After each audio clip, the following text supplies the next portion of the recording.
Oleh karena isi daripada Al-Quranul Karim, isi maksud, banyak yang menyelewengkan dari makhlus syahidnya, inti dari Allah itu, maka perlu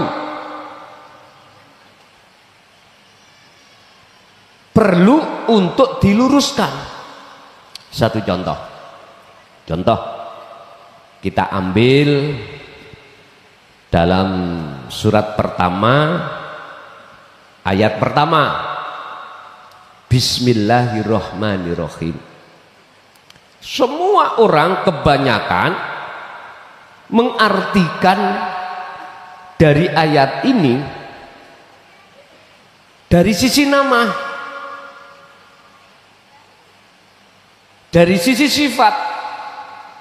Bismillah dengan menyebut nama Allah Ar-Rahman yang welas asih ing dalam dunya, Ar-Rahim ing dalam welas asih ing dalam akhirat bloko. Loh, sing dibahas kan sifat. Mana yang mau membahas substansi mausufnya? Nggak ada. Sing dibahas sifat. Nama Allahnya nama. Mana yang mau membahas tentang masalah substansinya? Di balik nama itu siapa? Nggak ada. Mayoritas. Perlu ini diluruskan. Bukan maksudnya nama bos yang bisa memberikan anugerah Ar-Rahman dan Ar-Rahim. Bukan sifatnya. Tapi intinya siapa? Kita bicara Ar-Rahman, anugerah yang diberikan Allah, nikmatul imdad, yaitu nikmat kebutuhan jasmani jenengan. Ini ku Ar-Rahman yang Allah berikan tidak pandang bulu, baik orang yang beriman maupun orang yang ingkar, semuanya Allah siapkan nikmatul imdad ini. Tapi Ar-Rahim hanya kita artikan kasih sayang Allah yang hanya diberikan pada orang yang beriman saja, itu pun di akhirat. Nggih ngapunten, mohon maaf, menurut kami secara kacamata hakikat kita telah menyelewengkan makna yang sebenarnya. Mengapa harus besok? Maksud akhirat setelah meninggal, mengapa? Lah inilah Pak, perlunya ditegaskan Al-Quranul Qadim itu biar umat manusia melakukan mutu qoblal maut, mati dulu sebelum datangnya kematian. Biar dia kembali dulu pada Allah sebelum dia dipaksa untuk kembali. Ibarat orang yang buta, biar terbuka dulu yang membuat mata buta itu sebelum dia itu berjalan menuju tujuan. Sebab apapun alasanmu, antara orang buta dan tidak buta pasti tidak sama. Enggak sama. Dalam hal apapun tidak sama. Wong orang buta dengan orang tidak buta kok podo? Oh, enggak bisa. Tetap tidak sama. Dalam hal apapun coba buktikan, pasti tidak sama.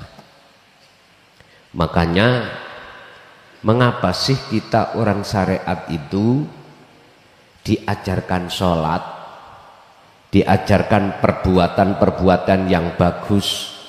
Itu sebetulnya ada indikasi pitutur sanepan supaya ruhaniah sampai berbuat bagus. Ngoten lho niki. Bukan mandek di jasad aja.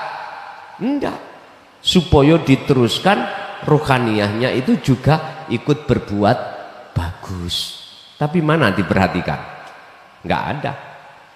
Minim sekali umat yang memperhatikan masalah ini. Pak, Mengapa harus ada Al-Quranul Karim? Apakah ciptaan Allah wahyu yang Injil, Taurat, Zabur itu tidak sempurna? Sempurna. Semua kitab 4 ini Pak, yang dibawa oleh Rasul sendiri-sendiri, semua itu sentrongane dari Al-Quranul Qadim. Sentrongane. Istilah gambar omah itu dari angen-angene si arsitektur. Sudah jadi rumah diubah Pak, akhirnya gak cocok dengan gambar sing ono atine arsitektur.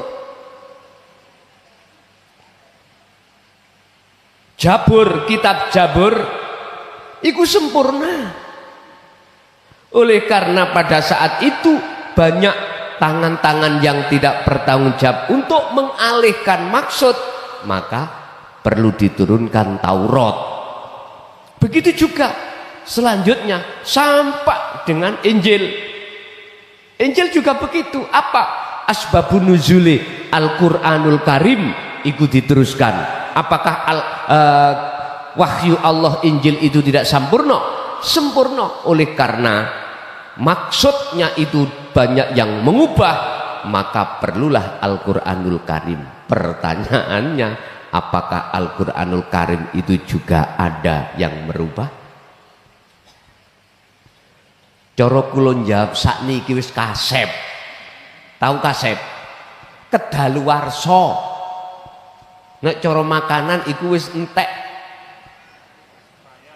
Apa? Expired.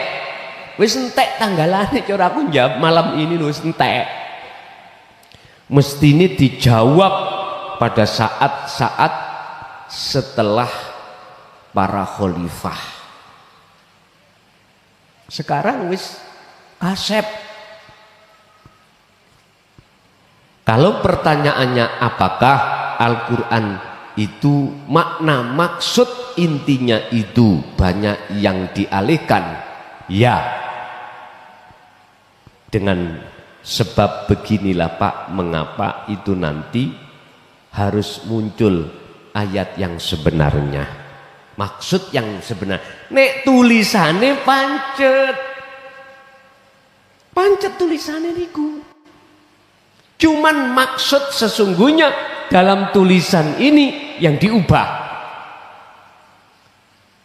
Lagi tak cukup tengah-tengah dalam surat Ibrahim ayat 3. Mukhatabnya siapa di situ? Di situ Allah katakan yastahibbunal hayatad dunya alal akhirah. Mereka itu akan selalu menginginkan hatimu itu terjebak di dalam kesenangan dunia. Melajunya ke siapa itu? Mereka itu banyak yang mengartikan orang-orang selain muslim. Alladzina yastakhibunal hayatad dunya alal akhirah. Sebab siapapun kalau sudah keseret terhadap kesenangan dunia, alal akhirah dia akan melalaikan kebenaran. Ternyata ya kita sendiri yang tidak tahu aslinya, yang tidak tahu aslinya, cuman kawenya saja, tapi nggak terasa kalau kita itulah orangnya yang menyeret terhadap orang lain untuk bersukaria terhadap kesenangan dunia. Contoh, misalkan saya, status saya itu sebagai panutan masyarakat misalnya. Lah kok saya menyampaikan statement atau makalah fatwa yang mengatakan bahwasannya, mohon maaf, berimanlah kepada, mohon maaf,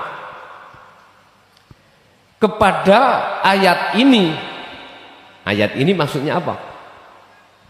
Kan ada warga yang ada masalah, lalu di situ saya kasih amalan. Setelah diamalkan, dia keluar dari masalah, artinya sukseslah tujuannya. Saya mengatakan, berimanlah kau dengan apa yang telah kau lakukan ini, sebab ini yang menyelamatkan dirimu. Jenengan iki akhiri percaya, karena faktanya memang karena wiritan sampean iku tekun, akhiri masalah sampean selesai. Jenengan keseret iman yang saya serukan itu, otomatis sampean akan beriman terhadap wiridmu. Kalau seperti itu, maka Tuhanmu itu ya wirid iku. Sebab kemarin saya katakan, jikalau kau benci terhadap orang yang tidak bisa baca Al-Quran, berarti Quran itu Tuhanmu. Jikalau kau benci terhadap orang yang tidak sholat, sebab dirimu ahli ibadah, ahli sholat, maka sholat itulah yang jadi Tuhanmu. Mohon maaf, jikalau Anda benci terhadap orang miskin, sebab dirimu berada, maka keberadaan dirimu dunia itu, kaya itulah Tuhanmu. Udah, inilah yang dimaksud kita itu bertuhan, Tuhan sing kawe. Apa singkatannya kawe niku, Pak? Palsu. Mana Tuhan yang tidak palsu? Apakah masih kurang? Rasulullah memberikan petunjuk, Allah memberikan petunjuk lewat Rasulullah ini di dalam Al-Quran. Apakah kurang? Sering dikatakan, itulah ilahukum ilahu wahid, Tuhan yang esa. Qul huwallahu ahad, Allah yang mana? Yang asli, Allah yang ahad. Masa kurang? Apakah karena terlalu tebale kopoke kupingmu, wahai manusia, sehingga dlewer-dlewer ramari-mari ada keterangan gak iso mlebu? Apa tah ngono? Mbuh, aku ya ora ngerti. Nyatane akeh menungso sing nolak. Lah, pun laula jamilu sitrihi lam yakun amalun ahlan lil qabul. Apabila Pak tidak dimunculkan pengapurane Allah, sifat pengapurane Allah pada diri manusia, maka tidak ada satupun amalia yang terjadi pada manusia itu diterima Allah. Sebab kebanyakan menungso iku ngaku. Mengapa mereka ngaku-ngaku? Karena dia menjadi budaknya nafsu. Mengapa mereka jadi budaknya nafsu? Karena mereka bersukaria, senang memuji terhadap selain Tuhannya yang esa itu. Mengapa demikian? Karena mereka satu hal alasannya, sumber persoalannya yaitu walladzina kafaru bi ayatihi waliqaihi. Sumber persoalane karena mereka manusia banyak yang menolak ajaran tauhid. Titik. Secara otomatis dia akan menolak alias tidak percaya tentang liqaihi, pertemuan terhadap Allah. Nggak percaya, Pak. Karena apa mereka nggak percaya? Karena sudah didoktrin, sudah didogma bahwasanya pertemuan terhadap Allah itu nanti setelah kematian. Ndasmu ngono. Lho nggih. Nyun sewu. Makanya nanti menurut Allah wajib Al-Qur'anul Qadim itu dinyatakan. Setelah itu mesti buyar dunya niki gak. mesti dunya iki buyar. Ibaratnya Pak Dalang kukut ceritane sebab iki nyun sewu cara Pak Dalang ngono nyun sewu mulai sore iku sudah keluar cerita iki lho meh kate subuh berarti lah wis arepe buyar loh arepe buyar cara lakon arepe buyar tapi miturut pakem lakon iku mesti ngarep iku bosok dhisik loro kabeh istilahnya golongan ngamarta negara ngamarta mesti dikalah-kalahan digawe kalah-kalahan terus ambek golongan ngastino tapi nanti namanya lakon menangin iku wis tiba mburi kalau habis selesai ceritanya itu baru dia dimenangkan. Itulah maksud Muhammad katakan kul ja'al haqqu wa zahaqal batil innal batila kana zahuqa. Jikalau kebenaran itu sudah dinyatakan maka sirna hancurlah kebatilan. Ada di situ. Ya sudah. Tinggal menghitung jari ya, Pak. Pun. Berarti bagaimana? Sebelum amaliyah yang harus Anda siapkan wasilah dulu. Sambungi hatimu terhadap Allah. Jikalau ini amaliyah dikatakan yang diterima Allah, segala hal apapun perbuatan amaliyah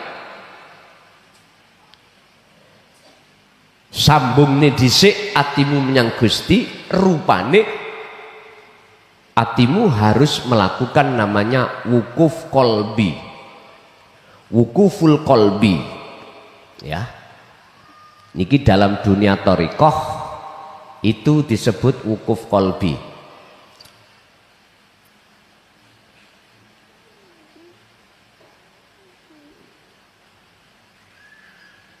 Apa wukuf kolbi itu? Mandeke ati sangka dene perkara-perkara urusan dunya. Setelah itu cukup hatimu merasakan kehadiran Allah, wujude urip dalam dirimu, yang itulah nanti yang akan melakukan segala apa yang terjadi pada dirimu. Dengan begitu nantinya Anda tidak akan pernah mengakui kalau itu perbuatanmu. Manusia akan tetapi perbuatane urip dalam dirimu, yaitu Tuhan yang Maha Esa. Jikalau hati sudah di zona tersebut, segala hal apa yang kau sebut taat secara syariat, maksiat secara syariat, itu bernilai nyembah, bernilai ibadah. Sing pojokan dipelintir. Nanti cak lokalisasi tujuannya ibadah. Hati-hati.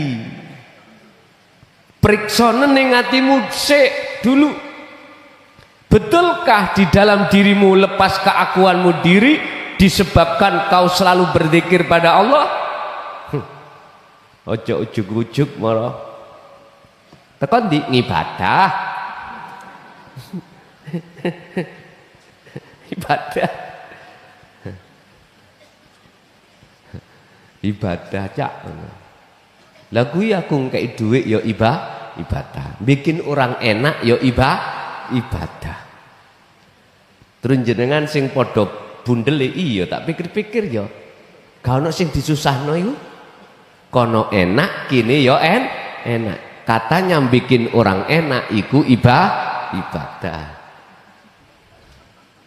Sik Pak, kudu sampean koreksi dhisik atine.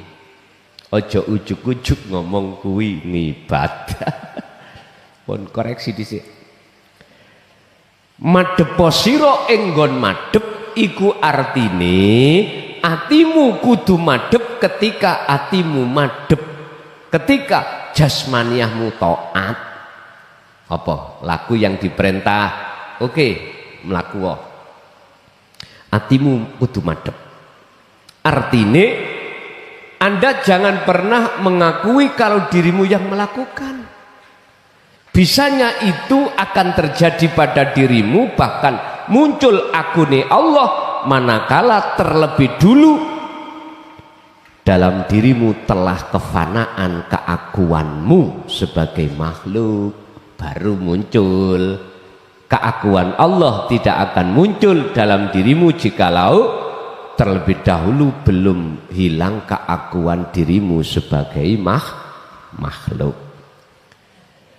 Madhepo sira enggon mungkur, artine ta'ato sira tatkalane ta'ato sira iku berarti ruhaniyahmu bertemu Allah, berarti bersaksi sama Allah. Dimaksud bersaksi sama Allah bukan kau melihat Allah, tapi di dalam hatimu yang berlaku rasa iku akune Allah. Iki lho namanya madhep, iki lho namanya makrifat. Makrifato sira menyang Gusti Allah tatkala jasmanimu iku dihadapkan nggon maksiat. Madhepo sira tatkalane di panggonan mungkur. Artine ketika memang betul-betul maksiat secara jasmani itu Allah terjadikan pada dirimu, atimu kudu taat, berarti kudu makrifat datang Allah. Lah ketika memang itu terjadi betul-betul makrifat, maka tidak ada alasan Allah tidak ngampuni. Nggak ada alasan, karena kau sudah lepas, tidak merasa kau yang melakukan. Makanya mengapa makalah ini mengatakan lamuno tidak ada, apabila tidak ada kebagusan pengapurane Gusti Allah, maka seluruh amaliyah nggak akan keterima. Amaliyah napa mawon. Yang menjadi pertanyaan khusus di nomor 2, ta'ato sira enggon mungkur, pertanyaannya betulkah hatimu itu kelebu hati pada saat itu makrifat pada Allah? Itu yang harus kau pertanyakan dulu. Bon. Anta utawi sira ila khilmihi maring sifat arise Allah. Sifat arisiku sifat lembut, kasih sayang. Ida atok tahu tatkalane taat sirohu ing Gusti Allah iku akhwaju, luweh ngutamaake uta luweh bronto, luweh karep mingka saking ira ila hilmihi maring sifat arise Allah ida asoitahu tatkalane maksiat sirohu ing Allah. Artinya apa? Sifat aris iku lebih dipentingkan waktu jenengan taat daripada waktu jasad sampean maksiat. Kok begitu? Iya, sebab wong laku taat itu kebanyakan ngaku gak rumangsa salah, rumangsa bener. Nek dibanding tatkalane Anda ini laku maksiat, duh salah, ning atiku getun.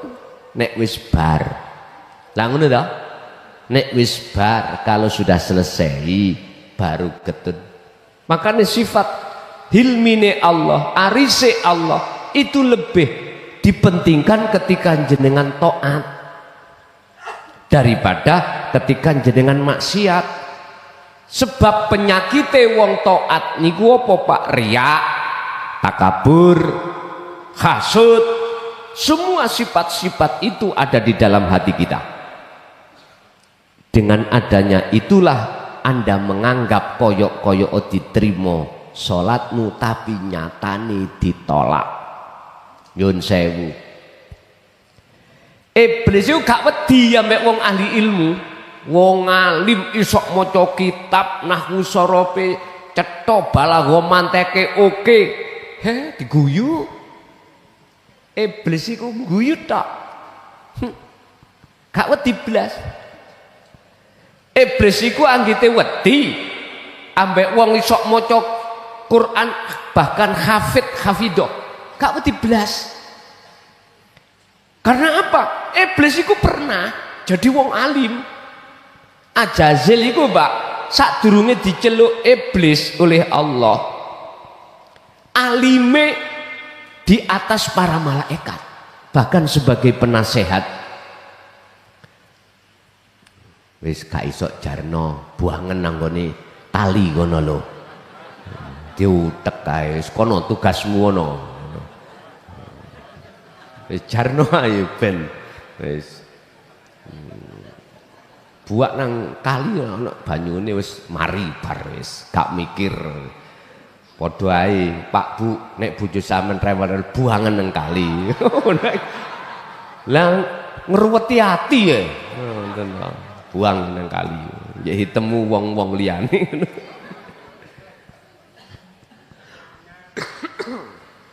Gak aku gak ngomong Dantio anyar enggak. Ya sing lawas saya didandani ngono. Nah. Bon, Bapak Ibu hadirin jamaah rahimakumullah. Iblis iku, Pak, sadurunge diusir Allah. Iblis iku ngalime di atas ngalime piro-piro malaikat.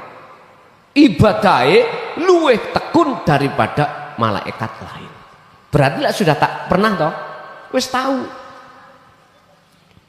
Hanya karena gegara iblis iku kesangkut takabur ning atine luweh apik katimbang Adam iku lho Pak, dicampakno Allah dari surga ke dunia.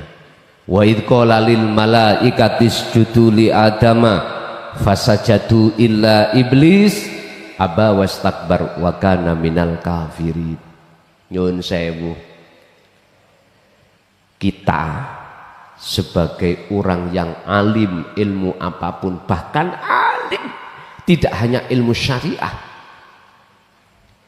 padahal kebanyakan kita itu alim ilmu syariah, fikih oke, ya toh, ceramai oke, balaghah mantek nahwu sorope oke, hadise oke. Nyun sewu, manakala hati kita merasa lebih bagus daripada orang lain, gak ono bedanya ambek iblis. Makanya iblis gak wani ambek wong ngono kuwi. Kok gak wani, gak wedi. Gak wedi blas. Ahli ibadah mulai pagi sampai sore sampai pagi lagi ibadah terus gak wedi. Sebab apa? Banyak di antara kita ahli ibadah al-ubad ning ati iku duwe rasa takabur. Bentuke apa? Nek ketok wong gak salat, atine ngomong luwih apik aku katimbang wong kuwi. Takabur. Pertanyaanku lho, apa bedane Ajajil dengan kita? Iblis iku sing paling diwedeni iku wong apa sih? Kalau sing rambute dawa, ora tau salat, ora tau ngaji, nyun sewu. Pakaiane compang-camping, ora duweni omah, diino wong sak kampung, tapi atine selalu dzikir nang Gusti Allah. Iku iblis wedi. Wis gak wani blas, gak percaya, buka di dalam surat Al-Hijr 40 ayat 40. Iblis ngomong, Gusti Allah, no mulai Adam sampai anak putune iku tak jerumusno kabeh. Ijinono aku. Diijini, Pak. Terjerumuslah kita dalam sifat iblis. Sitok Gusti sing gak iso. Niki wong sing tak wedeni illa ibadaka minhumul mukhlasin. Di situ. Kecuali hamba jenengan iki satu yang tidak bisa kami otak-atik. Kula niki wedi ambek wong iku. Nambek wong kopian balas gak wedi kula. Apa maneh kopian kaji, lambi putih, sarungan putih, kalah ambek ketek ning pojokan. Tapi atine ana rasa takabur, rumangsa dheweke sing iso ngaji, rumangsa dheweke yang alim, rumangsa dheweke yang bisa melakukan segala hal apapun. Kula sik wedi ambek wong rambuté gondrong kanok rupane, ora tau adus, sembahyang yoga, ambune pengau. Tapi hatinya selalu berzikir. Yang kula maksud berzikir iku sadar kalau segala hal, siapapun apapun selain Allah tidak muncul dalam hatinya. Itulah yang ku maksud ala inna auliya Allah. Waline Allah iku yo gak ngono tok. Yo eneng wong sing tekun syariate, atine tekun hakikate. Ana sing ngono kuwi. Tapi luwih abot golongan wong iki daripada wong rambute jembrak man. Ya, abot iki sanggane. Artine yun sewu. Cara wong nyuwun beban sing ya sing jaga syariate mau. Abot ae. Sebab umume ning tengah masyarakat iku memakai hukum seneng kuwi nek dimulyakno wong, susah nek kuwi iku dicaci wong liya. Tapi wong anggite wong rambutnya jembrak tadi, rambutnya panjang, nggak pernah sholat dan lain sebagainya, bilang apa? Seneng sira tatkala kuwi dicaci masyarakat, susah sira tatkalane kuwi dipuja masyarakat. Akhirnya gak gelem dipuja, dadi wong gembel. Wis seru ha. Yes. Ya wis, sing ngono ya sapa? Wis ngono gak usah bingung-bingung. Sampean. Ojo terus enak wong ngono iku wis ben gak bebane akeh tak gembele kabeh. Ya wis, buyar Pak niki Jaya Baru iki.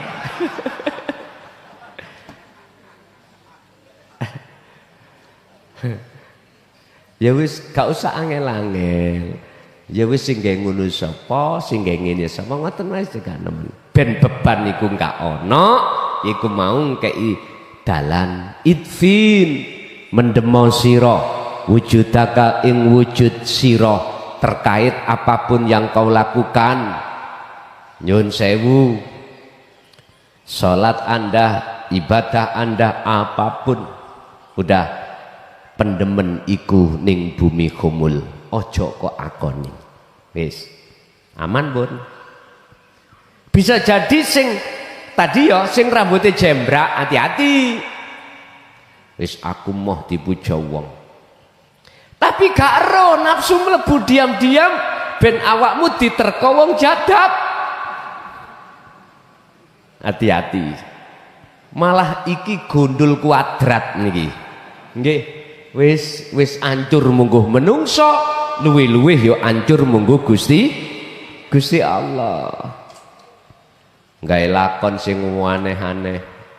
Wis biar diterka awak dhewe ku jadab. Wis. Niki cara kesalahan besar. Kuwi maksiat ninggon maksiat. Maksiat ninggon taat. Nggih ngeten iki. Hati-hati. Wis sing pawenak iku ngalir ae. Apa sing Allah lakokne ya wis. Wa aslimu lahu, kekno nang Gusti Allah. Jenengan Gusti sing agawe niki senes kula ning ati ae. Bukan aku nih hamba, tapi aku nih Allah. Ya sudah, itu aja. Ngalir. Pun berarti sifat aris itu, kasih sayang itu, mengapa harus lebih ditekankan terhadap ketika kita bertaat? Karena umumnya kita taat secara syariat itu dipuja wong liya. Wong dipuja wong liya nek mboten sadar, kalau tidak waspada, jenengan akan muncul merasa orang yang puja. Inilah bahayanya. Tapi jikalau kau maksiat, umumnya orang menghina jenengan. Dengan begitu akhirnya hatimu merosok menetapkan sifat inone terhadap makhluk, sifat mulyane terhadap Gusti Allah. Artinya jenengan gak gampang ngaku sing dadi sifate Allah. Kesimpulannya Bapak Ibu, munculnya anugerah Allah pengapura sampai dumugi Anda diterima oleh Allah di makom yang terakhir pertemuan makrifat itu berawal dari sumber ketrimone atimu ning dinut tauhid, lalu ono wasilah ning atimu, begitu jenengan lanjutkan akhirnya sampailah pada tujuan. Inilah yang dimaksud Rasulullah dalam surah Al-Ahzab 21, teladanku yang sudah aku berikan berbentuk limangkana yarjullaha. Hatimu awal ada keinginan bertemu Allah dan melaksanakan perbuatan untuk pertemuan terhadap Allah ing dalem di alam akhirat wal yaumal akhirah wa dzakarallaha katsira, dengan mengikat dzikir terus menerus. Pun masuk dalam sesi tanya jawab. Barangkali ada yang perlu ditanyakan, kami persilakan. Dimulai dari bapak-bapak dulu.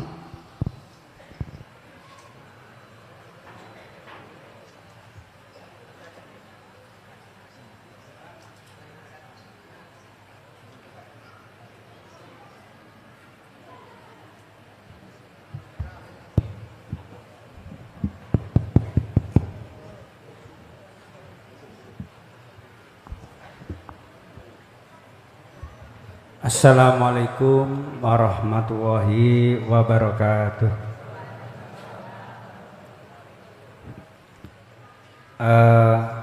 Perkenalkan Gus, nama saya Khairul Anam dari Ngoro Jombang.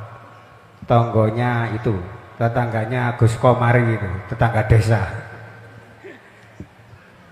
Begini Gus, saya itu tiap hari itu mengamalkan Sirul Asror, meskipun intensitasnya belum tinggi. Nah, saya juga mengamalkan wirid yang beberapa waktu lalu diberikan, tetapi pengamalannya itu tidak sesuai dengan jumlah yang ditentukan dan juga waktunya itu sering mundur-mundur begitu. Nah, suatu malam saya itu bermimpi, saya itu ada teman saya yang mengatakan begini, ini mimpi Gus ya, kalau butuh ya rinio, ya begitu. Mimpinya itu begitu. Dalam bahasa Indonesia, kalau kamu butuh saya ya kamu kesini, kan begitu. Nah, apakah ini isyarat dari Allah? Apakah ini isyarat dari Allah? Atau dampak dari wirid yang saya amalkan yang sering mundur-mundur waktunya dan juga jumlahnya yang tidak sesuai dengan yang ditentukan. Itu yang pertama. Kemudian yang kedua, mungkin dari sebagian jamaah ada yang belum mengetahui bahwa kronologis diberikannya wirid itu atau asbabul nuzulnya, ada apa kok diberikan wirid gitu loh, asbabun nuzulnya apa dan manfaatnya apa untuk para jamaah yang sudah mengamalkan Sirul Asror. Demikian akhirul kalam. Assalamualaikum warahmatullahi wabarakatuh. Waalaikumsalam warahmatullahi wabarakatuh. Apakah semua itu disebabkan karena wirid saya dampake ataukah itu dari Allah? Tinggal hati jenengan melihat, memandang, bersaksi terhadap makhluke wirid, apakah memandang dari Allah? Jawabannya juga berbeda. Sama dengan saat saya meminum, apa yang menyebabkan haus saya hilang? Kalau saya memandang bersaksi makhluki rupa air, pasti saya beriman karena air. Tapi jikalau jenengan memandang Allah wujudi bukan makhluki, maka beda juga. Tinggal kita memandang dari sisi mana.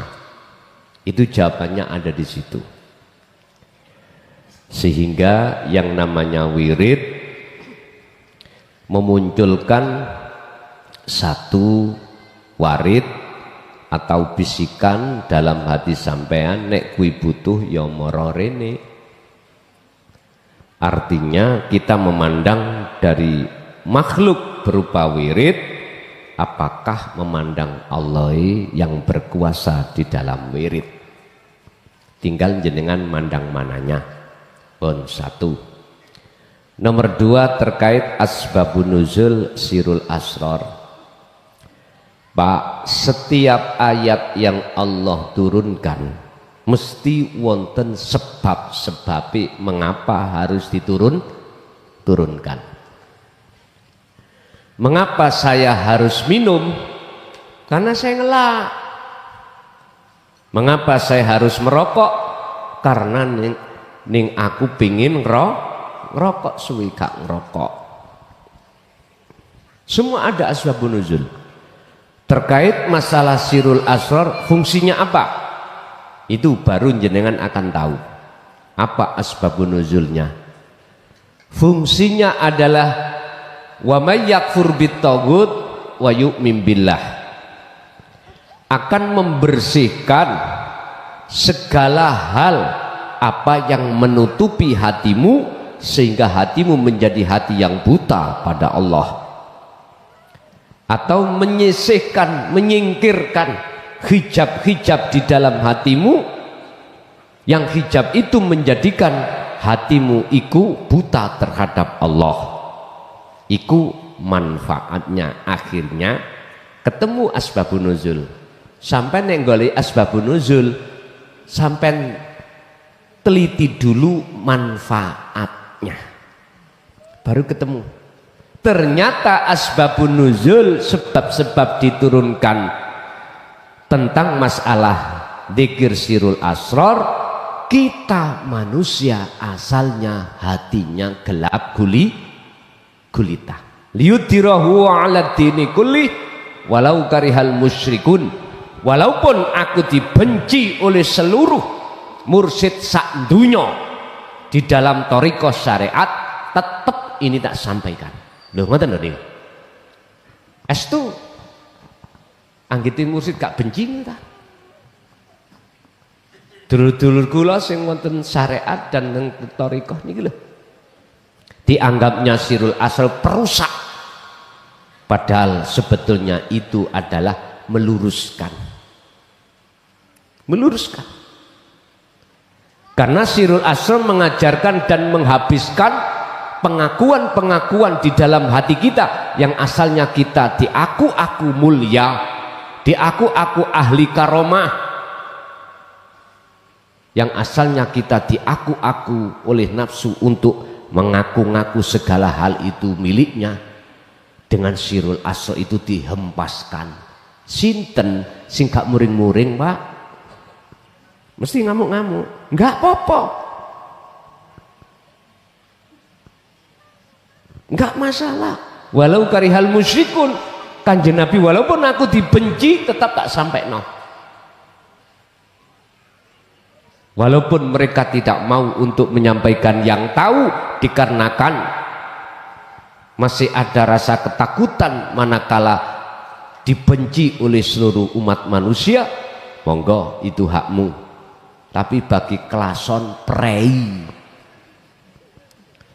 I know reckon you lah. Asbabun nuzul sirul asr adalah dikarenakan hati kita gelap pada Allah.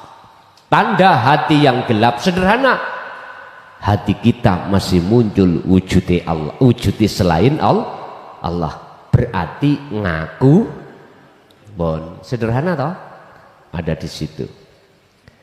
Tanya manfaat, jenengan bisa merasakan sendiri. Tatkala sebelum dan sesudah Anda menerima sirul asrar dan mengamalkan, atimu sing iso njawab dewi. Aku gak ngomong gombal. Teori sering saya sebutkan bahwasanya ketenangan yang hakiki, kedamaian hati yang sebenarnya ketika saat Anda bertemu Allah. Yang pojokan ngomong, oh gak iso ketemu bokong semok. Maksudnya bokong semok syahwatut dunia. Dunyane oke, papan sandang tumpakane oke, ya niku wong sing atine tentrem. Kalau boleh saya katakan, takok wong sing sugih-sugih, punya bisnis, punya omset, ngeluh tambahan. Bendina mikir mumete duit. Takok gak percaya. Ngeluh. Memang kelihatannya beliau itu hidupnya mangane mesti enak daripada kita sambal terong, iwak asin, ya wis oke. Nah ngeten. Dia makannya wah serba lek. Kalau tidak di restoran tidak mau. Kurang binafit. Apa binafit atau bunafit, Pak? Bunafit ya, kurang bunafit. Mohon maaf. Omahe nggih maglong-maglong pinggir rembong. Ya ta. Kita melihat koyoke enak. Tapi coba sampean tanya terhadap beliau-beliau sing tidak dalam hatinya tidak membawa sirul asrar. Sampean tanya, mulet wis tah. Munyeng bendino. Dia takut kehilangan omset. Dia takut menjadi orang miskin. Kalau jenengan takut jadi miskin, lawan jenengan wis miskin. Mana takutnya? Sing takut iki wong sing sugih. Ngoten ta. Pejabat kae sampean takoki, anggite penak ngono ta. Dia khawatir kelangan jabatani. Loh. Tapi kalau beliau membawa sirul asrar sampean tanya, aman-aman saja. Ibarat coro orang itu dadiyo sira koyok dini Nabi Adam tatkalane dikum diobong yoga obong. Ya naru kuni bardau wasalaman ala Ibrahim. Sifate geni iku mesti panas. Piye carane geni iku gak panas? Ojo nganggep geni niki lho Pak. Bukan. Takdir sing gak enak iku panas. Bojomu minggat atine panas. Anakmu loro atimu yo gak iso tenang. Wis ta bojomu tatut mbok rondo kempling atimu Pak. Berarti jenengan iku gak iso ngedem, gak iso ndadekake, gak bisa menjadikan geni iku dadi adem. Piye carane geni iku dadi adem?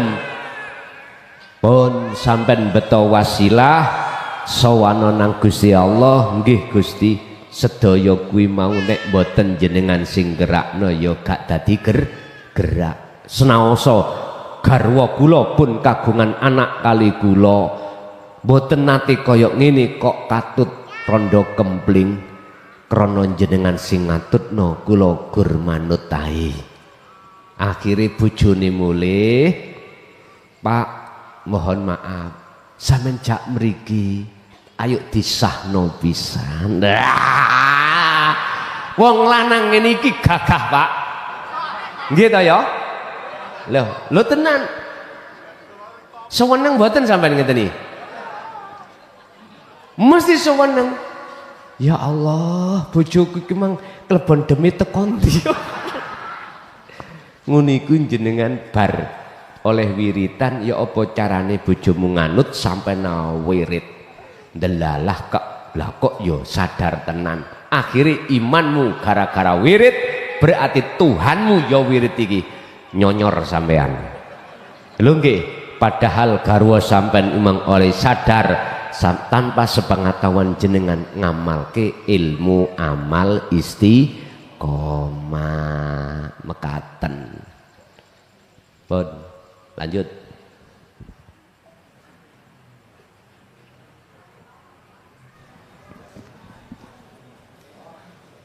Assalamualaikum warahmatullahi wabarakatuh.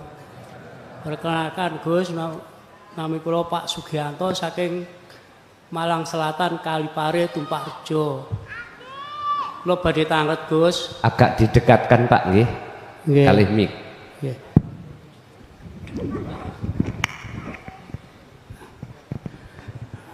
Badhe tanglet Gus.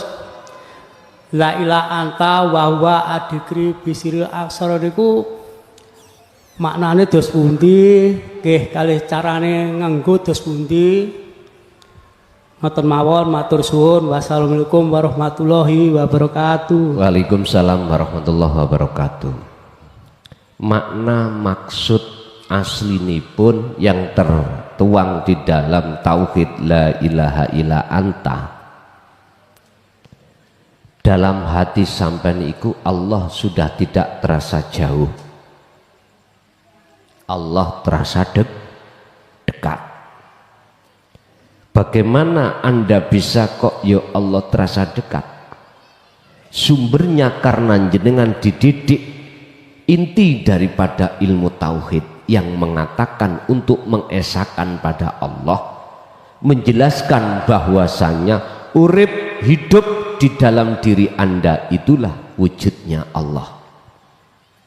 Karena itulah, karena urip itulah jenengan bisa seakan-akan bisa melihat, mendengar, berucap, bernafas, bergerak dan lain sebagainya.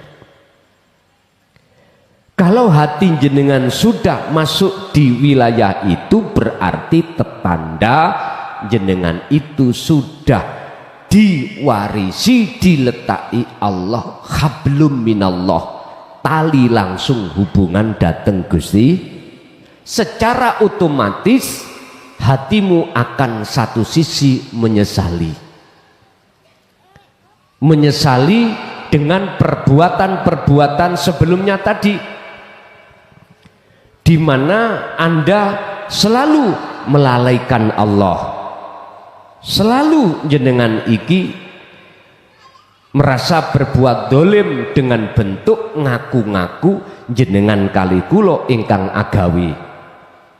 Lah berhubung Allah sudah terasa dekat, maka disitulah kesadaran akan muncul, sehingga ke depan mesti Allah akan menuntun jalan yang benar tentang rohaniyah, bagaimana cara beribadah yang benar. Ibadah yang benar hadza shiratum mustaqim, disebut ibadah yang benar adalah ketika saat jenengan menyembah, bersaksinya, melihatnya hanya pada wujudnya Allah. Dikatakan hanya melihat, bersaksi wujudnya Allah, ketiadaan dirimu sebagai sang pelaku, justru dalam hatimu muncul keakuan Allah, itulah bersaksi yang benar. Berarti yang menyaksikan dan yang disaksikan pelakunya itu tunggal mekaten. Lanjut.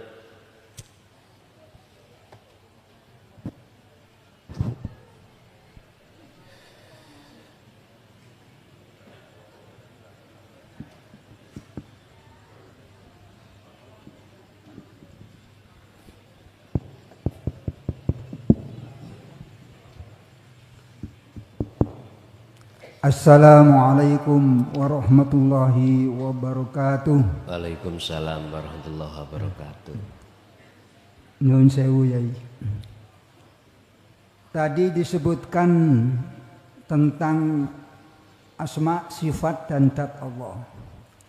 Dalam hal ini yang kami tanyakan adalah bagaimanakah hubungan makna di antara asma, sifat, dan zat Allah itu sendiri. Kemudian yang kedua, di dalam Al-Quran Allah berfirman, walillahil asma'ul husna fad'uuhu biha. Yang kami tanyakan, berdasarkan ayat tersebut, bagaimanakah hubungan antara asma dengan doa? Apakah hubungan tersebut terkait dengan akhlak ilahiyah di dalam berdoa, ataukah terkait dengan terkabulnya doa, atau ya ada hubungan yang lain? Kemudian yang ketiga, Allah Subhanahu wa taala juga berfirman, afala yanzuruna ilal ibili kaifa khuliqat. Kemudian di dalam ayat yang lain Allah berfirman, falyanzuril insanu ila ta'ami anna sababnal ma'a sabba thumma syaqaqnal arda syaqqa al-ayah. Dalam ayat yang lain, falyanzuril insanu mimma khuliqal insan falyanzuril insanu mimma khuliq al-ayah. Berdasarkan ayat yang saya sebut tadi itu, yang kami tanyakan adalah apakah ada hubungan antara nador dengan upaya membangun makrifat sifatullah dan makrifat dzatullah.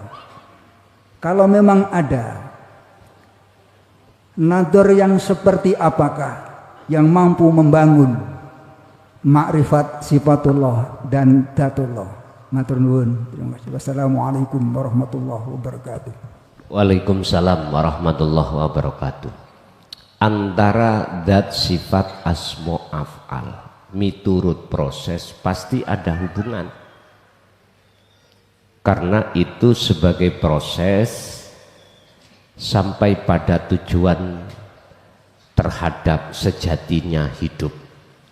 Zat, sifat, asma, af'al ini jadi satu, itu yang disebut hidup. Hidup. Lah, apa hubungannya antara satu dengan yang lain? Itu berkaitan erat. Laksana ngeten, Pak. Sebetulnya sama dengan pertanyaan yang ketiga, antara nador dengan makrifat billah itu ada. Kalau kita bicara secara proses. Apa hubungannya Pak Tani nandur pari ambek sego? Sego sing sampean pangen yang kita makan akhirnya menjadi makrifat. Makrifat iku wareg kenyang. Apa hubungan? Lah, ini ada keterkaitan manakala kita bicara step by step. Apabila kita berbicara tentang proses. Jud sewu. Kita pertama dikenalkan terhadap Tuhan kita lewat nama. Lewat nama dulu. Muhammad marebuka sapa sih jenenge pangeranmu. Bismillahi kelawan menyebut nama Allah. Udah nama. Lah, ini munculnya didikan kita di tauhid la ilaha illallah. Tidak ada Tuhan yang wajib kita sembah kecuali Allah. Nama dulu. Proses kita di syariat. Lalu naik di thariqah. Dikenalkanlah kita tauhid la ilaha illallah. Munculnya dzikir sir. Kalau syariat munculnya dzikir jahar. Oke. Ini pengenalan kita terhadap Tuhan tentang sifat. Tentang sifat. Bagaimana sifat Allah? Dibuka, akhirnya kita diajari oleh guru-guru kita akhirat tentang sifat wajib Allah terbagi menjadi 4.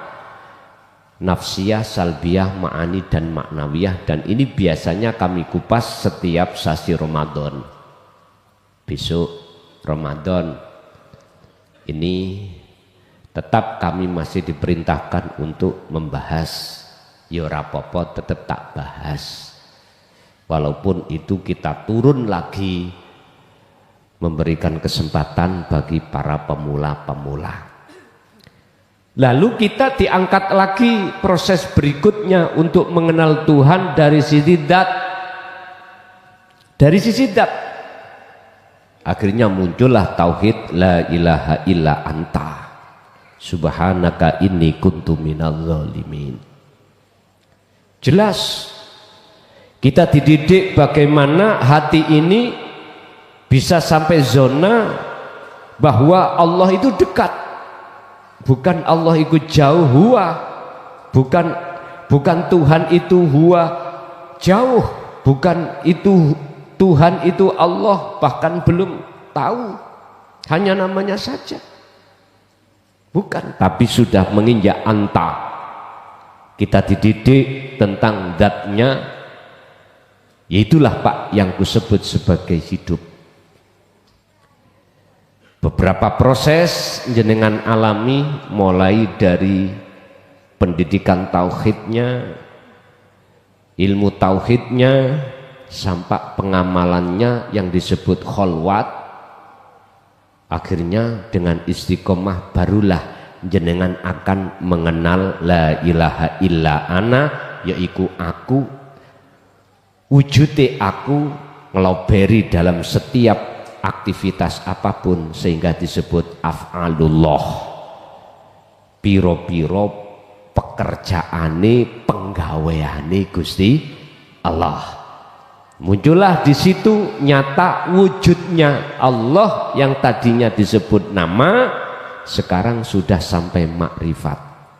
Melihat dari proses ini maka ada hubungan antara syariat sampai makrifat. Tapi kalau sudah sampai dikatakan makrifat, bertanya, apa hubungannya syariat? Tumpaan apa? Ya, nggih nyun sewu, nek wis duduk di makrifat hanya akad, sudah tidak lagi menyebut syariat, thariqat, hakikat, makrifat. Nyebut apa? Isak nyebut mboten saged. Yang terjadi pada diri Anda hanya begini. Umpama loh iki pada kakne disebut. Umpama oleh tak sebut. Innani anallah la ilaha illa ana. Umpama tak sebut. Muhammad, aku tidak akan merintahkan utusan sebelummu, termasuk Nabi Isa, termasuk Nabi yang sebelum-belumnya sampai Nabi Adam, kecuali wajib menerima ajaran ini dan menyampaikan terhadap umat. Wa ma arsalna min qablika mir rasulin illa nuhi ilaihi annahu la ilaha illa ana. Apa sebab? Beliau-beliau wajib untuk menyampaikan ini, fa'budun, supaya umat iki nyembahi bener. Lho ngoten lho. Ben gak nyembah Allah kawe, ben nyembah Allah asli. Itulah ahad. Ngoten lho. Itulah ahad. Ben gak nyembah makhluk, ben nyembah sejatine Allah. Tujuan ini dihadapkan seperti itu. Makanya Nabi Isa, mengapa dia itu diancam dan dibunuh oleh kaumnya pada saat itu? Karena menyampaikan ini. Rasulullah pun juga begitu, sama prosesnya pada umumnya Rasul-Rasul semuanya begitu. Sebab beliau prinsipe apa? Wa ma arsalnaka illa mubasysyiran wa nadhiran. Aku tidak akan diutus Allah ke bumi ini kecuali untuk memberikan kabar baik bagi yang beriman dan memberikan peringatan bagi yang tidak beriman. Akhirnya yang tidak beriman disebut wanadiron, nadiron ini sebagai peringatan, mereka benci semuanya. Benci. Akhirnya mencanangkan untuk bagaimana caranya Muhammad ini mandek, diam, nggak sampai menyampaikan ini. Jadi dengan buka sejarah bagaimana kronologi Rasulullah wajib muncul wahyu Allah hijrah dari Mekah ke Madinah. Apa asbabun nuzulnya? Karena kaum kafir Quraisy memang sengaja untuk menghentikan dakwah Muhammad dalam hal tauhid ini dengan bentuk dibunuh. Akhirnya Allah memunculkan asbabun nuzul ayat hijrah. Akhirnya golongan Nabi Muhammad disebut kaum muhajirin, terus ditolong Allah lewat orang Madinah disebut kaum Ansor. Lah koyok ngoten sejarahai perjalanan beliau ketika menyampaikan hal ini. Nek bahasaku rek, ala di penjara kat ini mewek ya, bah kecil. Mesti ini kalau ngeten, dicaci, dimaki, diusir, bahkan di penjara. Ismah lala apa nyampe no gak ruang manfaatnya kanggo umat belas nang aku enggak, malah justru khawatir nanti banyak umat yang memujaku aku kepleset. Lah ngoten toh, latar gawe meneng po teko penjara ya wis menengai gak usah nyampe no. Tapi apa yang terjadi? Bahkan di dalam penjara kami sempat menyampaikan, bahkan tanya pada teman-teman sana. Bahkan ketika saat konangan saya menyampaikan itu, saya mau di layar ke Madiun dulu itu. Ya, mohon maaf, dan itu tidak menjadikan aku bisa berhenti. Bahkan keluar rumah malah ndadi sampai detik ini. Ya sudah. Prinsip beliau itu Pak, mending dicaci wong sak dunya daripada menolak perintah Allah. Sama. Bagi saya seperti itu. Tapi jangan kau artikan untuk 2025 ini berhentilah untuk mengundang saya ngaji. Ning wis kadung mlebu ben tak lakonani, tunggu aja nanti setelah memang kami selesai menjalankan tugas ini. Pertanyaan ini bar selesai tugas ini terus tak sampai disampaikan terhadap jenengan, apakah aku nanti bongko? Iku urusane Gusti Allah. Wis kula mboten mikir, sebab sejarah Rasulullah ketika Al-Qur'anul Karim wahyu yang tersirat Al-Qur'anul Qadim beliau sampaikan, terus memberikan warisan berbentuk Al-Qur'anul Karim wahyu ini, beliau terus sedo. Makanya ojo kaget, sebab menungso kabeh jange bongko. Ngerti bongko nggih? Game over nih lho Pak, mati ngoten lho. Bon. Jadi atas pertanyaan jenengan kalau wau yang pertama, ada Pak prosesnya. Apa hubungannya? Ada keterkaitan. Sebagai proses jenengan ini untuk sampai ke makrifat. Yang kedua, terkait masalah doa. Doa yang kita lakukan apakah ada kaitannya dengan Asmaul Husna? Dalam Al-Quran tadi juga disebutkan ketika kau berdoa memakai salah satu di antara nama-nama baik Allah boleh, tapi maksudnya di situ adalah Pak nyun sewu, di dalam Asmaul Husna kan punya arti macam-macam. Contoh pertama Ar-Rahman, khusus ini untuk kekayaan, khusus ini untuk supaya jenengan kalih kula niki kehidupan dunia sandang pangan papan itu Allah cukupi. Padahal hakikatnya sudah Allah siapkan. Sudah Allah siapkan.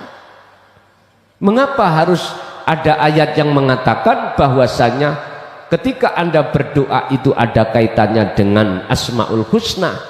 Iku menduduhkan, menunjukkan bahwasanya proses kita manusia itu masih diproses jaluan. Tahu jaluan? Mintaan ini loh. Mintaan yang Allah. Ud'uni astajib lakum. Ayatnya juga ada. Tapi jikalau Anda nanti sudah masuk pada pengertian ud'uni iku madhep, beda. Beda, Pak. Nek ud'uni sampean kali kula masih mengartikan memohon, berarti menunjukkan tingkatan kita belum sampai pada menuju dan bertemu Allah. Kita masih memandang makhluk. Tapi kalau kita sudah memandang semuanya adalah Allah, maka ud'uni sampean artikan menghadap. Yang ketiga terkait masalah antara hubungan proses nador untuk menuju dan bertemu kemakrifatan Allah itu memang Pak, nador itu apa sih? Melihat, itu tidak ada bedanya dengan bersaksi, bersyahadat. Menungso bersaksi bersyahadat menyang apa nih? Apakah terhadap nama, terhadap sifat anugerahnya itu, keagungannya, apakah terhadap datnya hidup itu, apakah apa namanya yang memiliki nama Allah itu, wujudnya hidup itu, mausufnya sifat itu, tergantung jenengan. Tergantung. Proses demi proses memang ada keterkaitan. Bersaksi, sebelum bersaksi yang benar, kita memang bersaksi nama dulu, kemudian bersaksi sifat, bersaksi dat, lalu bersaksi aku. Memang begitu. Nador bersaksi itu ketika saat dikatakan bersaksi yang benar, prosesnya ruhaniyah, mata hati jenengan inilah yang bersaksi terhadap Allah mana urip di dalam dirimu. Tapi lihat ketika saat di syariat, bersaksi mana?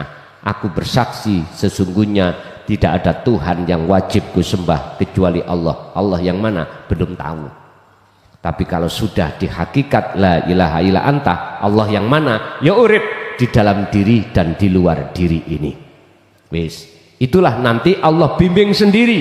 Ketika berjalannya waktu jenengan dzikir kholwat itu, Allah akan menyampaikan kamu sendiri sampai pada kelikoan ketemuan pada Allah. Wa man kana yarju liqa Allahi fa innallah bi wa man kana yarju liqa Allahi fa inna ajalallah la'at. Sing sapa wonge atine duweni krentek karep ingin ketemu Allah dan dia laksanakan, maka Allah berjanji akan menentukan waktu yang sudah Allah tentukan pertemuan tersebut pun. Ini janji Allah. Nah, syarat untuk bisa untuk bertemu hanya ada dua. Fal ya'mal amalan sholihan, hatimu terus berlaku bagus, yaitu kholwat dzikir, wala yusyrik, dan hatimu sudah tiada meniadakan selain daripada Allah yang berperan. Bon, ganti ibu-ibu sekarang. Bapak keluwis saiki ibu.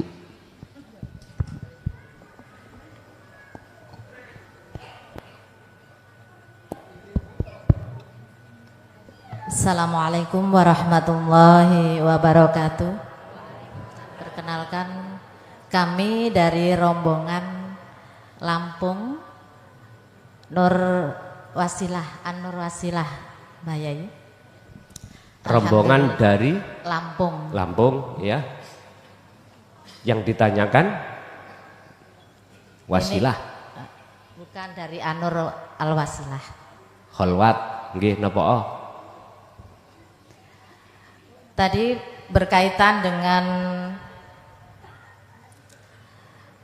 berkaitan dengan sifat kolbi, bahwasanya mandeke ati itu disebabkan karena kerusakan terutama hubud dunia. Bagaimana hati kita bisa ke sana.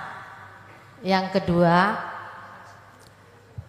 sifat-sifat lawamah itu sering mengelilingi di hati kita ya. Itu apakah itu merupakan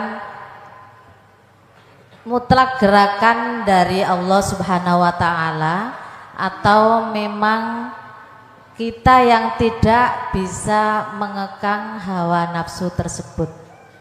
Bahwasanya di situ ada petugas yaitu para malaikat baik dan buruk. Di situ juga ada setan yang menggoda kita. Apakah ini kelemahan kita sebagai makhluk atau memang ada gerakan dari Allah Subhanahu wa taala? Itu saja, Gus. Assalamualaikum warahmatullahi wabarakatuh. Waalaikumsalam warahmatullahi wabarakatuh. Untuk kita bisa keluar dari jeratan nafsu lewat syahwatud dunia dalam rangka untuk bertemu Allah, piye carane, bagaimana caranya? Pak, kalau kita bicara di luar zona ahad, di luar zona keakuan Allah saja, memang seakan-akan ruh ini, malaikat, nafsu ada peran.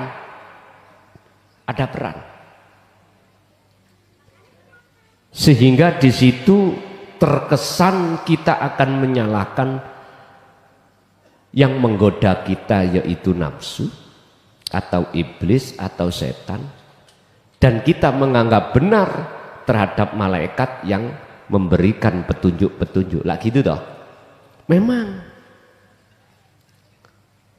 Tapi kalau kita duduk di situ terus, apakah kita tidak mengakukan terhadap makhluk? Padahal syarat mutlak harga mati jenengan bisa sampai dan bertemu Allah itu harus melepas keimanan dari makhluk. Wala yusyrik bi ibadati rabbih ahada. Dalam hal apapun beribadah Anda, wajib Anda itu melepaskan diri dari makhluk yang berperan.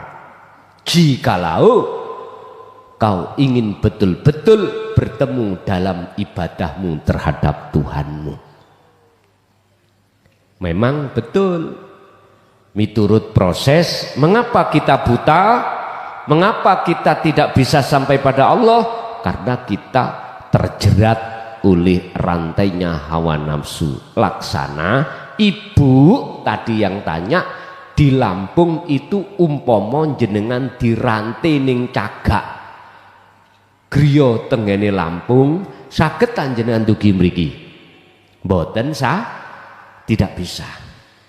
Syaratnya apa? Ya kudu harus rantai iku dilepas. Apa rantainya hawa nafsu pada diri kita? Syahwatut dunia harus dilepas. Terus siapa yang bisa melepas? Memang seakan-akan koyoke makhluk kita berupaya melakukan dzikir sirul asr, koyoke lah ngoten to. Iku sik koyoke lho, seakan-akan. Tapi nanti kalau jenengan itu dikatakan sudah di akad, tidak ada pengakuan kita sebagai makhluk yang bisa melepas. Sing bisa melepas iku sing nggawa kuncine rantai. Sing bisa, yang bisa mengalahkan nafsu iblis iku cuman Allah. Nabi Adam yang gelendang kok. Tahu gelendang? Tebal. Gegara kalimat ngene, Dam, ngerti ya kuwi maknane khuldi. Apa? Kekal. Jikalau kau mangan buah khuldi, dirimu akan kekal di surga. Umpama tak omongno, jikalau kau gendaan terus ambek wong kae, penak kekal. Loh, memang Pak, syahwatud dunia itu dibikin oleh nafsu, terkesan seakan-akan itu selama-lamanya. Sehingga dalam satu ayat Allah katakan nafsu itu membuat terasa indah apa selain Allah yang disebut syahwatud dunia, sehingga ketika siapapun kita terjebak dalam kesenangan kehidupan duniawiyah ini mesti lali mati, lali Gusti Allah. Wis jelas niku pasti jenengan kali kula hati iki lalai. Alhaakumut takatsur, siapapun kita jikalau bermegah-megahan ruhani ini, ruhani loh bukan jasmani, terhadap kesenangan syahwatud dunia, itu akan menjadikan lalainya hatimu pada Allah yang sebenarnya. Sampai kapan? Hatta zurtumul makobir, sampai matilah jenengan kali kula. Ayat ini jikalau ku artikan bukan mati secara syar'i, Anda akan berhenti lalainya pada Allah saat jenengan detik-detik sudah pisah dengan kehidupan kesenangan hatimu terhadap kesenangan dunia, baru ketemu nang Gusti Allah kang sejati. Ya inilah yang kusebut wal akhiratu khairu wa abqa, itu yang lebih baik dan lebih kekal. Ibu memang benar, ketika kita belum sampai ke makrifat seakan-akan malaikat sebagai sebab jenengan kebukai rantai tersebut. Sebab iblis nafsu itu yang menjadikan jenengan kali kula buta pada Allah seakan-akan. Tapi ketika saat jenengan itu sudah duduk di akad atau sudah dikatakan makrifatullah, kesimpulannya sampean piye? Walah, nafsu iku ya gak salah sing ngono sing ngongkon ya sapa? Terus malaikat ngudari ku mang ya sing ngongkon ya sapa? Pun anteng Pak pun. Wis sampean akhirnya bersahabat tidak hanya malaikat juga terhadap iblis. Damai wis. Akhirnya nek wis dadi sahabat, iblis gak gelem nggodha. Gak gelem nyerang sampean, bakal nyerang sing mungsuhi iblis. Wis satu. Nomor dua, apa yumeng? Napa Pak? Lali Bu kula Bu. Salaman. Oh lawamah, apakah itu dari Allah? Ngono ta pertanyaannya, ataukah dari memang kelemahan kita? Ya tinggal jawab Pak. Nek jawab kali kula dari sisi proses tadi sebelum makrifat, ya terkesan ya dari kita sendiri. Tapi kalau kita memandang itu jawabannya dari sisi sudah di makrifat Allah, ya enggak. Gak ada yang perlu disalahkan. Semua itu hanya Allah sendiri yang melakukan. Mekaten. Ibu melih. Silakan.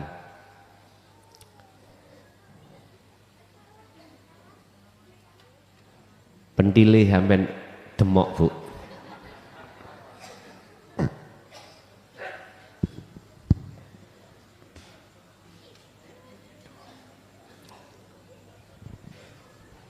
Assalamualaikum warahmatullahi wabarakatuh. Perkenalkan nami kula Lili Nur Bu Lili Nurika saking Gedangan Jolotundo. Lili Nurika. Nggih. Saking Jolotundo. Gedangan Jetis Mojokerto nggih Jolotundo. Oh, mriko. Nek Jolotundo lah etan mriko to. Nggih, Jolotundo Jetis. Oh, Jolotundo Jetis kecamatan. Nggih. Nggih Bu, monggo. Nggih, pertanyaanipun ngeten Gus. Niki saking teman dalam melakukan kholwat niku sisalik niku mengalami badanipun keluar belatung, melihat niku awake niku kados belatung tok ngoten, tapi niku melihat piyambak awake ngoten niku. Mimpi. Dalam melakukan kholwat. Oh, kholwat. Nggih, dalam Terus kholwat. mboten digoreng. Mboten. Nggih. Cuma dilihat mawon Itu niku napa artine, artinipun. ngoten nggih. Lang kedua niku saking kula piyambak. Dalam melakukan khalwat niku kula didatangi Gus, tapi niku meneng mawon mboten ngomong. Ngerangkul mboten. Mboten, Gus. Lah niku napa artinipun ngoten lho. Lah kula kedatangan niku kula dalam khalwat niku kok enten jenengan ten niku ten Bali niki ruang tamu. Lah kula Meringis napa muring-muring? mboten nggih ngaten iki kelambenan ngaten. Masalahnya iki. meneng itu kadang-kadang artinya wonten menenge iku seneng atau menenge iku marah. Nggih niku meneng mendel senyum-senyum nyok napa Oh. ngoten. Berarti nek senyum berarti seneng. Nggih kira Ngoten. akan bilang nggih nanu niku 2 kali Gus dalam Kemis malam Jumat niku berturut-turut. Niku napa artinipun kula nggih mboten surau. Nggih, napa artine niku lho ngoten to? Nggih, dalam Nggih. kok niku mboten Kanjeng Nabi tapi niku Gus ngoten lho. Ngoten. Nggih pun pertanyaan kula ngoten mawon Gus nggih. Nggih. Wassalamualaikum warahmatullahi wabarakatuh. Waalaikumsalam warahmatullahi wabarakatuh. Sesungguhnya bagi jiwa seseorang ketika saat melakukan khalwan, uzlah atau melakukan meditasi atau melakukan topo, iku maknane jenengan iku tinggalkan perkara selain Allah dan menuju pada Allah. Wabtagu ilaihil wasilata wajahidu fi sabilihi. Iki Al-Maidah ayat 35. Jenengan iki sebetulnya diproses Allah untuk pembersihan kotoran hati. Blatung niku lak set to ya. Ya niku. Set nek diterjemahkan setan. Setan. Dibahasa haluskan syahwetan. Syahwetan. Bukan syekh kulon ya. Syahwetan. Bon. Artinya berarti Allah membersihkan kotoran-kotoran hati. Kadang-kadang juga tidak digambarkan Allah seperti itu. Kadang-kadang betul. Macam-macam si A dengan si B, Allah memberikan gambarannya macam-macam. Yang kedua dari jenengan sendiri. Mengapa kok kula niki kholwat kok yo ketok jenengan ditekanin jenengan gak ngomong, gak ceguk, gak watu. Lah tadi saya kan tanya, diamnya saya itu seneng apa amarah? Kalau jenengan jawabannya peringas-peringis, berarti lah seneng gak Pak? Nek seneng berarti inilah yang dimaksud jawabannya dalam surah Ali Imran ayat 35, ayat 31. Fattabi'uni yuhibbukumullah. Ikuti terus apa ajaran Rasulullah di jalur dino tauhid ini sampai hatta ya'tiyakal yakin, sampai hari sedo panjenengan. Ngoten lho. Nek umpama kula muring-muring, marah-marah, berarti jenengan gak gelem ndang lekas melepas keakuan jenengan yang kholwat. Ngoten lho, paham nggih? Berarti kesalahan toh? Kesalahan dalam praktek kholwat. Jadi praktek kholwat yang benar, jenengan ini harus melepaskan rasa rumangsa iman jenengan yang melakukan. Lepaso.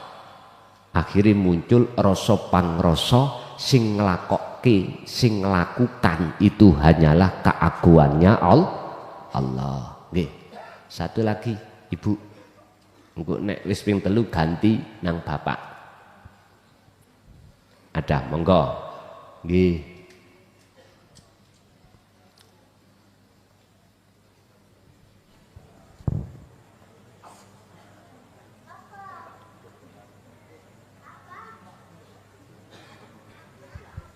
Pentile sampean demok lah ngeten. Assalamualaikum warahmatullahi wabarakatuh. Gus, karena Gus selalu menjelaskan Allah itu maha baik. Karena Allah maha baik, kita waktu di kandungan sudah dijamin dan sebelumnya sudah disediakan. Ternyata betul-betul dirasakan, selalu disediakan walaupun tanpa meminta, Gus.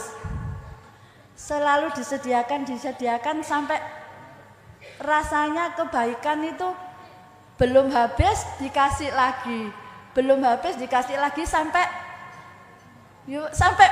ya mau seakan seperti itu. Lah penjelasanipun dos pundi, Gus? Assalamualaikum warahmatullahi wabarakatuh. Wabarakatuh. Wa minhu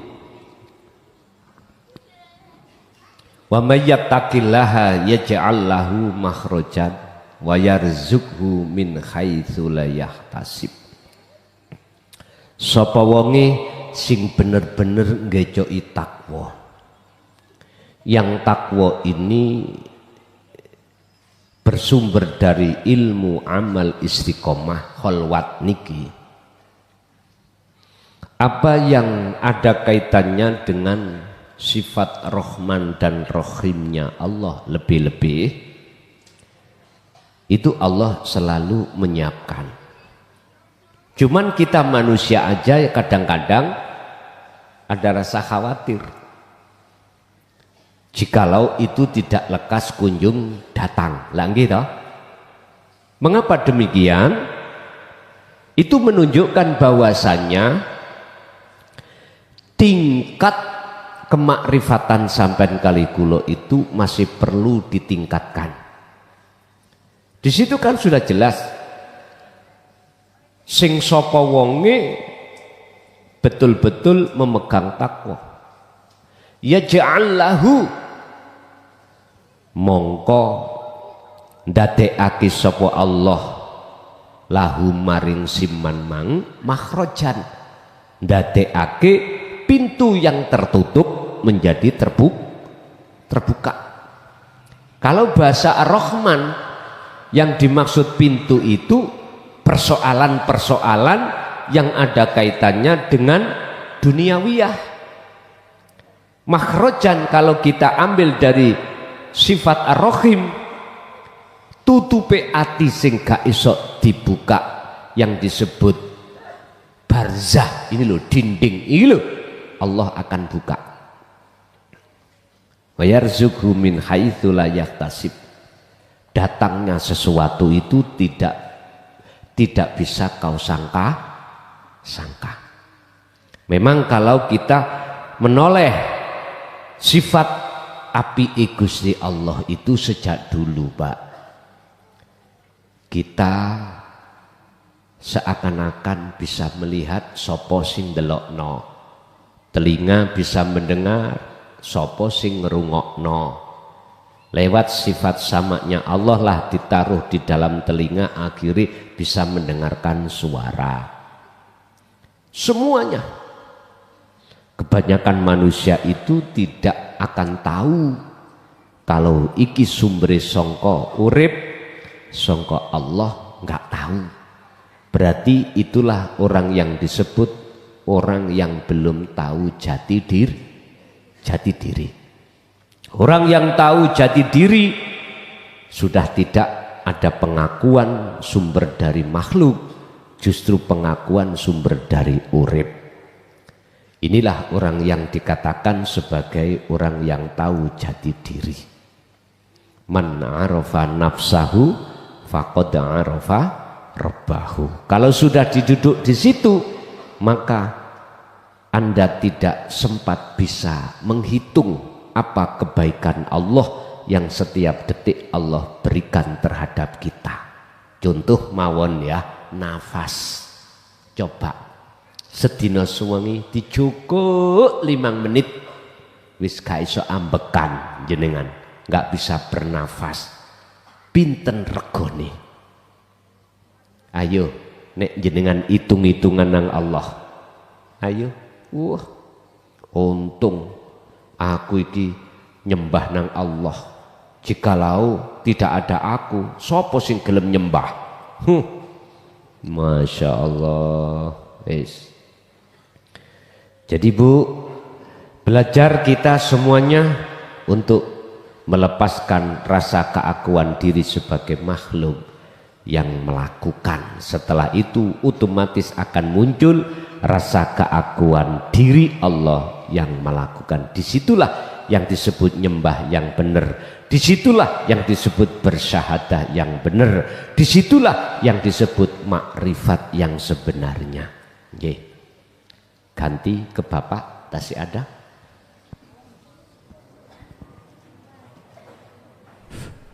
Assalamualaikum warahmatullahi wabarakatuh. Tepangaken kula Arismanto saking Kediri.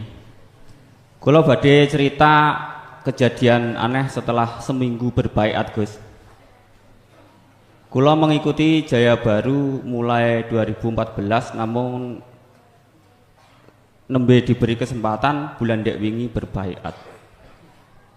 Awalnya kejadian itu jam 10 malam, badene mapan tilem. Nembe tilem merem, kula langsung dihadapkan tengah-tengah masjid, tengah-tengah sop salat. Lah kula bingung teng mriku. Kanan kiri kula pun takbir, kula desik bingung. Lah kok neng kene wau meng mapan turu teng kamar. Terus akhirnya kula nggih tumut-tumut takbir. Setelah takbir terus kemudian sampai sujud niku sing dibaca Subhanallah Muhammad Rasulillah. Lah setelah niku tiba-tiba niku mboten eling, mboten sadar. Terus setelah beberapa waktu niku eling malih. Terus kula punya serentek pengen balik teng kamar. Setelah teng kamar niku balik, kula niku mboten saged obah awake jasad niku. Lah setelah niku kula inisiatif zikir nafas niku. Setelah zikir nafas niku akhirnya lolos saged obah ngoten niku. Artine ngoten niku dos napa, Gus? Assalamualaikum warahmatullahi wabarakatuh. Waalaikumsalam warahmatullahi wabarakatuh. Jangan dikira satu jiwa manusia ketika menjalankan ngambah dalan nuju dan bertemu Allah, nafsu itu diam membiarkan Anda lolos. Jangan dikira sekalipun jenengan ini sudah memegang wasilah, sepanjang jiwa itu belum mau melepaskan atas kejiwaannya, sepanjang itu wa ma ubarri'u nafsi innan nafsa la amaratum bisu. Belum aman, belum aman. Sehingga gambaran proses-proses apa yang jenengan alami itu menunjukkan bahwasannya nafsu itu enggak diam diri. Tapi ketika saat jenengan bahasa syariat melafatkan beberapa kalimat tauhid, maka semuanya terlepas. Bahasa hakikat artinya ruhaniyah jikalau betul-betul sudah melepaskan keakuan diri, maka dia itu tidak bisa diintimidasi, atau itulah saat-saat detik zona nafsu sudah tidak bisa menggoda kembali. Itulah Pak yang disebut sebagai golongan mukhlasin, golongan orang yang Allah pilih. Siapa orang yang dipilih? Adalah orang-orang alladzina amanu wa kanu yattaqun. Mereka yang tidak hanya beriman dengan apa ajaran yang hak, tetapi juga mengamalkan ajaran tersebut sampailah ketemu Allah. Akhirnya dalam surah Yunus ayat 62, 63 Allah sematkan namanya titel disebut aulia. Ala inna aulia Allah la khaufun alaihim walahum yahzanun. Sekali lagi Bapak.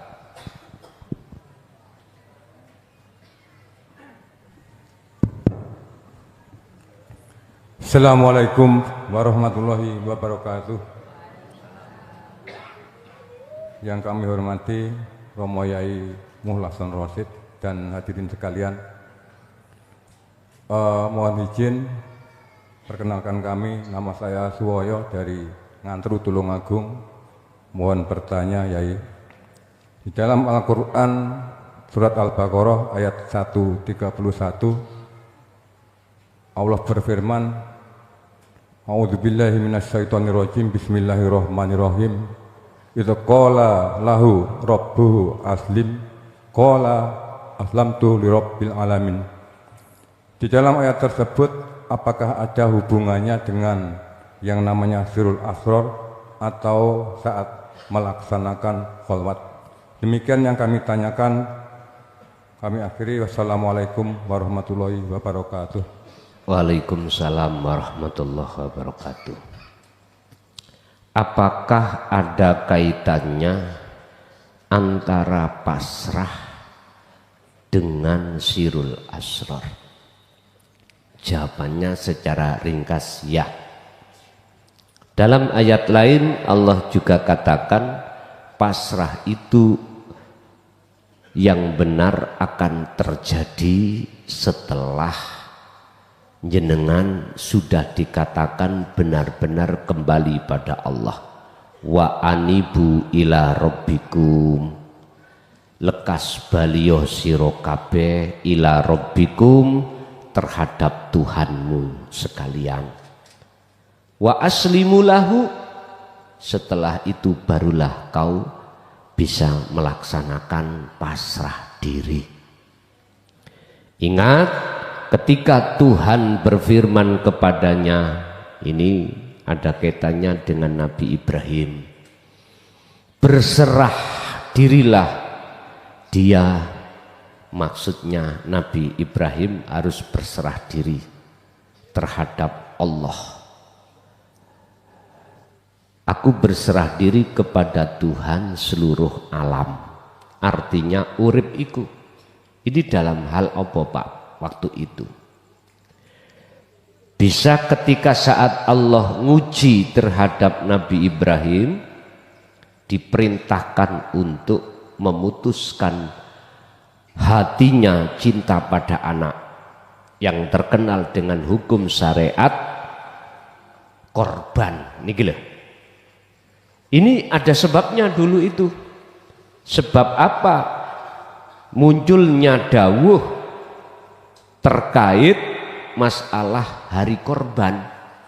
Itu karena Nabiullah Adam sebelum punya anak Ismail, beliau itu setiap tahun mengorbankan berapa ratus domba, berapa ratus onta, bahkan semuanya itu diperuntukkan oleh orang-orang fakir miskin.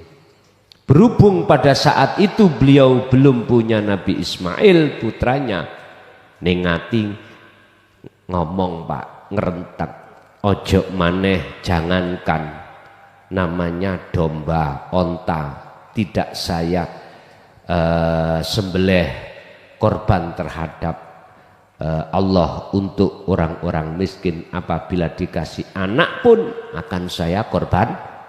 Ditagih Pak kalih Allah. Oke, wis tuwek lah kok meteng. Ngaten. Wis tuwek kok ya duwe anak. Singkat cerita, ketika Ismail lucu-lucune, Allah perintah, "Him, wis awakmu kudu kok korbanno anakmu kok sembelih." Ngoten. Kok sembelih? Lah, inilah Pak ya, ujian yang terberat terhadap kita di samping garwa kita, kedua terhadap anak. Artinya apa? Lepasan cintane atimu terhadap makhluk berupa anak. Lepasan. Gambaran anak iku makhluk diperintahkan untuk melepaskan diri. Dan ini siapapun tidak bisa, Pak, kecuali jenengan kali kula niki